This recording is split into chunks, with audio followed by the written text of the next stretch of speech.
So real estate agents don't have the best reputation. I mean, they're probably right up there with used car salesmen, and for very good reason. I mean, not because they are all unethical, which is I think is the common assumption a lot of people have.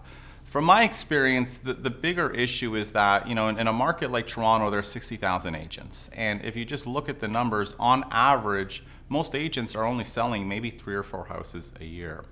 And when you only sell 3 or 4 houses a year, you're not very experienced and you don't really know what you're doing. You're kind of hacking your way through this business and trying to make a sale. And I think that's how a lot of home buyers feel, that their agents are really just opening up lock boxes and letting them into homes and aren't really advising them. And I think, as a home buyer, one of the biggest mistakes buyers can make is to assume that their agent is really representing them and doing the proper due diligence and properly advising them. Because a lot of what we do, I mean, in my office, my agents, myself, half of the time we spend, worrying about what can go wrong in a real estate transaction. I mean, we meet every Tuesday and all the time we're talking about ways to mitigate risk, ways to avoid some of the downsides that can happen when in real estate. And I think with a lot of agents, when they're not selling a lot of houses,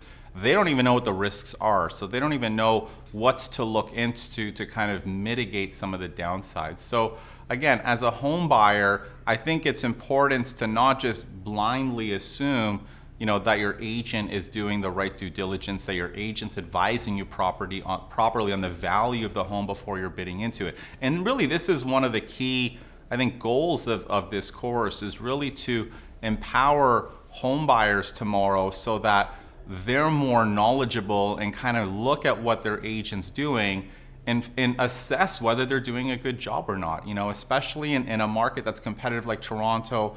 When you're about to make an offer on a home, is your agent telling you what the home's worth? Are they giving you a reasonable value range based on data and numbers and comparables and facts? Or are they just asking you how much you're willing to pay and what your max price is? So again, I think as a home buyer, you want to step back and kind of think about what your agent's doing, not just assume they're always doing the best job. And again, like I said, it's not necessarily because the agents out there are bad. Many of them just don't know what's to do and they're not quite as experienced. Our agents sell, maybe 15 houses a year. They're very busy. They know what to worry about, mainly because, we talk every single week. So as a homeowner, and hopefully with this course, you're going to be more empowered and you're going to be thinking a little bit more about what your agent's doing, so that even if they're not doing everything to kind of do everything to protect your best interest, at least you're empowered with a little bit more information so that you can do a little bit more due diligence. You can do a little bit more research on your own so that you can feel more confident that you're making a good real estate decision in the future. I hope you found that buyer tip helpful. If you're buying a home in the Toronto area's very competitive housing market and want an edge, sign up for my free 1-hour webinar on the top 10 strategies that are going to give you that advantage. You're going to learn the number one thing that you need to know in deciding what price to offer on a home, why price alone is not the only factor that leads someone to win in a multiple offer situation, and how to find value in good homes that other buyers overlook.